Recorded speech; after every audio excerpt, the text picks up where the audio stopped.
क्योंकि हम ED, CBI और आईटी की भी बात कर रहे हैं, क्योंकि उस पर भी खुलकर बोले हैं प्रधानमंत्री। ये बार बार आरोप विपक्ष का लगता है। और वारिस पठान साहब यहाँ बैठे हुए हैं। जो सबसे बड़ी खबर कल की थी कि किस तरह से एक सर्वे आया, उस सर्वे पर भी प्रधानमंत्री ने बोला है, क्योंकि उसे तो सीधे सीधे खारिज कर रहे थे।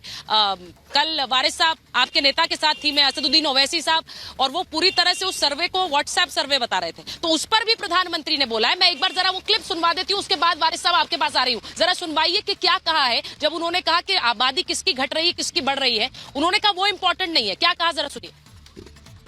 आपकी इकोनॉमिक एडवाइजरी काउंसिल ने एक रिपोर्ट दी, कहा गया पूरे दक्षिण एशिया में सबसे ज्यादा मेजॉरिटी के पॉपुलेशन कम हुई है भारत में, और माइनॉरिटीज इन डेंजर की बात कही जाती है। क्या ये आपके छवि अटैक करने की कोशिश है? नंबर ऑफ हिंदू कम होना वो मुद्दा नहीं है। एक महान कल्चर जो सर्वसमावेशक है, जो एक प्रकार से भविष्य में दुनिया को संतुलित रखने का कैटलिक एजेंट बन सकता है, अगर वो कम हो जाएगा, वो एकदम माइक्रो माइनॉरिटी हो जाएगा, तो वो इन्फ्लुएंस ही नहीं कर पाएगा। आज दुनिया के लिए चिंता ये होनी चाहिए कि इस महान परंपरा और उदार चरित्र जो वसुदेव कुटुंबकम मानने वाला है, उनकी संख्या बढ़े कैसे? अब अगर वारिस साहब आपने सुना होगा, वो ये कह रहे हैं किसकी संख्या बढ़ रही है, किसकी घट रही है, मुद्दा ये नहीं है। मुद्दा ये है कि एक सर्वसमावेशी जो एक पद्धति है, जो एक सनातन और हिंदू पद्धति है, उसकी संस्कृति अगर लुप्त होने लगे तो वो एक चिंता का विषय, और वो सबके लिए चिंता का विषय होना चाहिए, सिर्फ भारतीयों के लिए नहीं। वो ये कह रहे हैं। आपको उसमें कोई आपत्ति? ये प्रधानमंत्री की कथनी और करनी में ज़मीन आसमान का फ़र्क है सुचरिता जी। मैं तो पूछना चाहूँगा अर्नब गोस्वामी जी से कि आपने 100 मिनट का इंटरव्यू लिया प्रधानमंत्री का, आपको प्रधानमंत्री को एक और सवाल करना चाहिए था कि प्रधानमंत्री जी, आप तो बात करते हैं सबका साथ, सबका विकास, सबका विश्वास की, मगर अब ज़मीनी स्तर के ऊपर तो ये टोटल जुमला निकलता है। आपके नेता, आपके लीडर, आप खुद बार बार मुसलमानों के खिलाफ जहर उगलते आपके नेता। आपके नेताओं को मुसलमानों से इतनी नफरत क्यों है? देश का है हिस्सा है, आज़ादी की जंग, आज़ादी में हमने हमारी जानें गंवाई है, मगर आप मंच से खड़े होकर मुसलमानों को घुसपैठिया बोलते हो, फिर आप बोलते हो 6-6 अर्नब ने ये सवाल भी किया है, और वो आपके जैसे नेताओं के लिए किया है, जो बार बार ये कहते हैं कि देखिए कितनी नफरत है, आपके लिए ही किया है। तो वो भी सुनवा दूंगी, लेकिन आप पहले अपनी बात कंप्लीट कर लीजिए। हाँ, मुझसे पहले सुचरिता जी 3 जन ने बात की, आपने, मैंने देखा, एक को भी बीच में आपने टोका नहीं। मुझे आपने टोका, अब आपने टोका है तो कोई वांदा नहीं। नहीं, चलिए, मैं सिर्फ आपको बता रही हूँ, आपको भी टोक नहीं रही हूँ। आप प्लीज कंप्लीट करें बात। कंटिन्यू करूंगा, मेरी बात खत्म हो जाए, उसके बाद आप मुझे पूरा संक्षेप में 10-15 मिनट समझा सकते। मैं आपको मेरी बात रखना चाहता हूँ सुचरिता जी।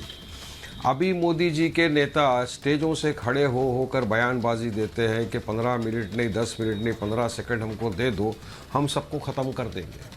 मोदी जी खामोश क्यों बैठे थे? कल अर्नब ने सवाल करना था कि आपके नेता तो देश के अंदर अराजकता का माहौल फैलाने की कोशिश कर रहे, कम्युनल डिसहार्मनी की बात कर रहे, एक समुदाय के खिलाफ बात करके देश में हेट्रेट फैलाने की बात कर रहे। तो हेट स्पीच है, इसके खिलाफ मोदी जी आप कोई एक्शन लेंगे कि नहीं? सवाल नहीं किया, ना कोई FIR उनके ऊपर हुआ, ना इलेक्शन कमिश्नर जो चुनाव लड़ा रहा है उन्होंने उस बात का संज्ञान लेते हुए कोई FIR की। हमारी सबकी मांग है कि उनके खिलाफ FIR होना ही चाहिए। क्या हम पूछना चाहते हैं, क्या करना चाहते थे बीजेपी के नेता? 15 सेकंड के लिए पुलिस को हटा के क्या तमाम लोगों का नरसंहार कर देते, गोली मार देते, गैस चैम्बर में डालते? क्या कर देने वाले थे? और हम लोग क्या बच्चे हैं? हमारे मुंह में भी जुबान है। हम तो संविधान के दायरे मेरे के कोड ऑफ कंडक्ट का पालन करते हुए अपनी बात रखते हैं, लेकिन हम हमारी जुबान खोलेंगे तो हमारी जुबान की आतिशबाजी का मुकाबला लोग नहीं कर सकते। हमको भी आता है बोलना, ज़बरदस्त बोलना आता है हम लोग को, मगर हम वातावरण नहीं खराब करना चाहते हैं। हम तो कायदे कानून का पालन करते हैं। तो क्यों बीजेपी के नेता कायदे कानून के विरुद्ध जाके ये काम कर रहे? तो प्रधानमंत्री को ये सवाल होने चाहिए थे। ये देश का माइनॉरिटी नहीं, तमाम देशवासी सवाल कर रहे हैं, प्रधानमंत्री का जवाब आना चाहिए था। लेकिन आपके नेता ने इस तरह का एक बयान दिया था, जिसके बाद कितना हंगामा खड़ा किया, और उस बयान को सही नहीं कह सकते हैं। अच्छा, तो इसीलिए ना उनका बयान सही है, ना इनका बयान हंगामा खड़ा हुआ ना। ये बात बिल्कुल सुनिए 10 सेकंड अभी हंगामा खड़ा हुआ ना। हमारे नेता ने जो बयान दिया था, आपने कहा कितना हंगामा। सुचरिता जी 10 सेकंड दीजिए मुझे। पर FIR हो गया। वो FIR होने के बाद में वो इंग्लैंड में, लंदन में इलाज कर रहे थे, अपना आधा इलाज छोड़ के आ गए, कोर्ट में सरेंडर कर दिए, 42 दिन जेल में थे, फिर बेल पे आ गए, फिर 10 साल चुनाव लड़े, 10 साल केस लड़े, 10 साल ट्रायल चलने के बाद जज साहब ने दोनों पक्ष को सुनने के बाद उनको बाइज्जत बरी कर दिया। अब इनको कब डाला जाएगा 42 दिन के लिए जेल में? सवाल तो बनता है, देश की जनता जानना चाहती है। ये हेट स्पीच है, सुप्रीम कोर्ट की गाइडलाइन के हिसाब से ये हेट स्पीच है, ये प्रोवोकेशन है, ये हेट है, इंसाइटमेंट है, थ्रेट है, सारे इंग्रेडिएंट हेट स्पीच के इसमें है। 10 second election Sucheta ji. Code of conduct के टोटल विरुद्ध है, मगर इनके खिलाफ कोई कार्रवाई मुझे क्यों बड़ा नहीं अच्छा होगी? लगा कि क्योंकि आपको ये हेट स्पीच लग रही है वारिस पठान साहब, तो एक बार उसी स्वर में बोल दीजिए कि आपके नेता ने जो कहा वो भी हेट स्पीच थी। आपने आज तक वो नहीं बोला है, आपने आज तक वो नहीं बोला है कि उन्होंने हेट स्पीच दी, एक नफरत फैलाने वाली उन्होंने भाषण दिया, ये आज तक आपने नहीं बोला है। उनकी स्पीच आपको हेट स्पीच लग रही है, तो जरा बोल दीजिए ना कि अकबरुद्दीन वैसे भी हेट स्पीच दे रहे थे। बोल पाएंगे आप ये?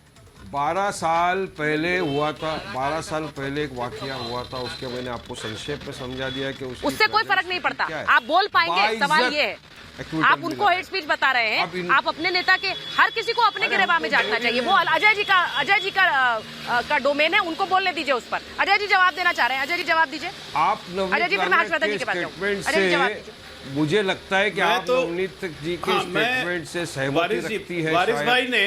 वारिस भाई ने बड़ा कन्वीनियंटली कह दिया, जी, बड़ा कन्वीनियंटली कह दिया कि भारतीय जनता पार्टी के नेता कहते हैं 15 सेकंड दो, किस समुदाय को मारना चाहते हैं। समुदाय की बात कहां हुई थी? क्या कहा था नवनीत राणा ने? कहा था कि 15 मिनट की बात करते हो, 15 सेकंड दो, छोटे को समझा देंगे, छोटे को समझा देंगे और बड़े को भी समझा देंगे। तो इसमें समुदाय आ गया, छोटे और बड़े समुदाय हो गए। सारे मुसलमानों का ठेका आप ही ने ले लिया, सबको तुरंत धर्म की आग में झोंकने का टेंडर लेके चलते हो हमेशा। मत किया करो भाई ये सब, छोटे बड़े। अब एक मिनट, दूसरा बात, असदुद्दीन ओवैसी ने तो आज भी कहा है, हम सलार की औलाद हैं, हमसे मत उलझो। छोटे बड़े सबको समझा देंगे। नहीं, सलार की औलाद है, सलार की औलाद है। किसने कहा? असदुद्दीन ओवैसी ने। सलार की औलाद है ना, तो घोड़े पे बैठ जाए, घोड़े पे बैठ जाए ना, डालेंगे, घोड़ा उड़ा के ले जाएगा अगर सलार की औलाद है। क्या करेंगे? अरे ये सब काम करने से कुछ नहीं चलेगा। लोग आपकी मानसिक फितरत को जानते हैं, आपकी फितरत भी यही है, हिंदू मुसलमान घंटा ले लो, 15 सेकंड ठीक है में ना? क्या होने वाला है? बहुत क्लियरली बोला है कि 15 सेकंड दो ना, पुलिस हटा दो, छोटे को ठीक कर देंगे। और उसके बाद असदुद्दीन कहते हैं कि छोटे को छोड़ दिया, वो सिर्फ मेरी बात सुनता है। ठीक करने के लिए आग लगाएगा, कहाँ आग लगाएगा? छोटे के मुंह में जुबान नहीं है। अच्छा, छोटा घर में बैठ जाएगा, 15 सेकंड अब पुलिस हटा लेंगे तो और कुछ करेगा नहीं, छोटा किसके यहाँ आग लगाएगा? हमारे हम लोग के मुंह में जुबान नहीं है क्या? मैं एक बार जरा रिमाइंड, आप तो आप बैठ के टीवी पे लगा रहे हैं, बात हुई थी छोटे बड़े की, कल हमने इस पर डिबेट की है। आज मैं जरा इस इंटरव्यू पर फोकस करना चाहती हूँ, क्योंकि देश को आगे बढ़ाने के लिए एक सोच जरूरी है। वो सोच किसके पास है, आज बहस इस बात पर है, क्योंकि प्रधानमंत्री ने अपनी सोच अलग अलग माध्यम से इस इंटरव्यू में रखी है।